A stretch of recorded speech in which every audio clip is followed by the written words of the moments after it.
मध्य प्रदेश की लाडली बहनों के लिए अक्टूबर का महीना डबल तोहफा लेकर आया है। मुख्यमंत्री डॉक्टर मोहन यादव ने 23 अक्टूबर को भाई दूज के पवित्र अवसर पर प्रदेश की 1 करोड़ 26 लाख से अधिक महिला हितग्राहियों के खातों में 250 रुपए का शगुन ट्रांसफर करने का ऐलान किया है। जैसा कि आप जानते हैं कि सीएम मोहन यादव ने दिवाली यानी अक्टूबर के महीने से लाडली बहना योजना की किस्त को बढ़ाकर 1500 रुपए करने की घोषणा की थी। इसी वादे को पूरा करते हुए अक्टूबर महीने की किस्त के रूप में 1250 रुपए पहले ही 12 अक्टूबर को जारी किए जा चुके हैं। अब 23 अक्टूबर को सिंगल क्लिक के माध्यम से शेष 250 रुपए ट्रांसफर किए जाएंगे। इस तरह अक्टूबर महीने में महिलाओं को कुल 1500 रुपए की राशि प्राप्त हो जाएगी। यह एक बड़ी राहत है क्योंकि लाडली बहना योजना की शुरुआत 1000 रुपए हुई थी, जिसे बाद में बढ़ाकर 1250 किया गया था और अब यह राशि 1500 रुपए हो जाएगी।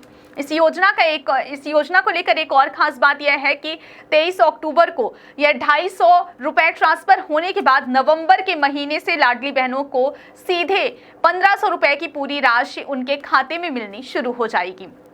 यह मुख्यमंत्री का अपनी बहनों के प्रति स्नेह है, जो इस भाई दूज के अवसर पर एक बड़े उपहार के रूप में सामने आया है।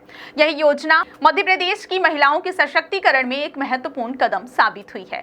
एक तरफ जहां प्रदेश की करोड़ों बहनें इस डबल तोहफे का इंतजार कर रही हैं, तो वहीं दूसरी तरफ हजारों महिलाओं के लिए चिंता भरी खबर भी सामने आई है।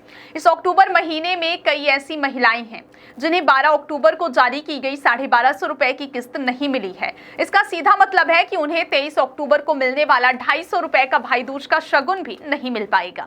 इसकी मुख्य वजह ई-केवाईसी सत्यापन प्रक्रिया में सामने आई एक बड़ी गड़बड़ी है। जानकारी के अनुसार सैकड़ों लाडली बहनों की समग्र आईडी बिना किसी स्पष्ट कारण के डिलीट कर दी गई है।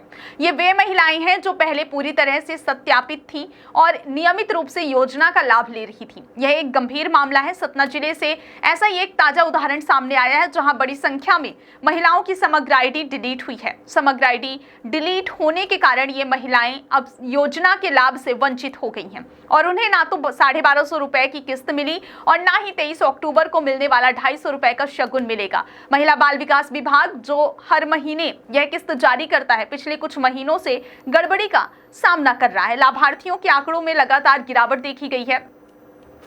इस गड़बड़ी का कारण अभी तक स्पष्ट नहीं हो पाया है और विभाग के अधिकारी भी इस मामले में कोई ठोस जवाब नहीं दे पा रहे हैं। यह स्थिति उन महिलाओं के लिए निराशाजनक है जो आर्थिक संबल के लिए इस योजना पर निर्भर है। सरकार और महिला बाल विकास विभाग को तुरंत इस तकनीकी गड़बड़ी को दूर करने और वंचित महिलाओं को समग्र आईडी को बहाल करने की दिशा में कदम उठाना चाहिए, ताकि उन्हें जल्द से जल्द योजना का लाभ मिल सके।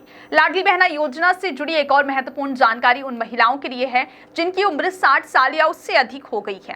मोहन सरकार द्वारा बनाए गए नियमों के मुताबिक जिन महिलाओं की उम्र 60 साल या उससे अधिक हो गई है, उन्हें इस योजना से बाहर कर दिया गया है। हालांकि जमीनी हकीकत कुछ और ही कहानी बयां करती है।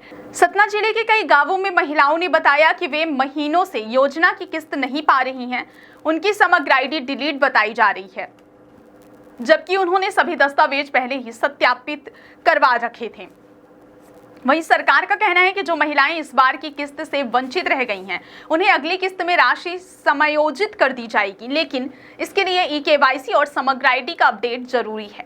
मुख्यमंत्री मोहन यादव ने खुद कहा है कि हमारी सरकार बहनों के हक का पैसा किसी हाल में रोकने नहीं देगी। यदि किसी की राशि अटकी है तो सत्यापन पूरा करते ही भुगतान किया जाएगा। अब सवाल यह है कि जिन बहनों को पैसा नहीं मिला है वो क्या करें?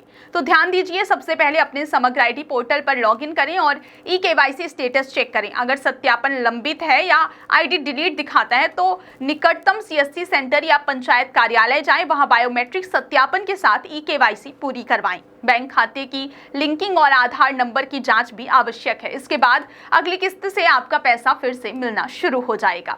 मध्य प्रदेश सरकार का दावा है कि नवंबर महीने से हर बहन के खाते में 1500 रुपए की पूरी राशि ट्रांसफर की जाएगी। यानी अब लाडली बहना योजना का अगला चरण शुरू हो चुका है। यह योजना महिलाओं की आर्थिक स्वतंत्रता, घरेलू निर्णयों में भागीदारी और आत्मनिर्भरता की दिशा में एक बड़ी पहल है। गांव-गांव में इससे छोटे व्यवसाय, आत्मरोजगार और बचत की संस्कृति भी बढ़ रही है। हालांकि प्रशासनिक लापरवाही और डेटा गड़बड़ी जैसी दिक्कतें अगर यूं ही जारी रहीं तो यह योजना अपने असली उद्देश्य से भटक सकती है। तो कुल मिलाकर मध्य प्रदेश की लाडली बहनों के लिए यह महीना खुशियों भरा है। एक तरफ दीपावली का उजाला, दूसरी तरफ सरकार की सौगात। लेकिन जिन बहनों तक यह रोशनी नहीं पहुंच पा रही है, उनके लिए जरूरी है जागरूकता, सत्यापन और दस्तावेजों की समय पर जांच। सरकार का वादा है हर बहन का हक मिलेगा। अब देखना यह होगा कि प्रशासन उस वादे को कितनी जल्दी जमीन पर उतार पाता है।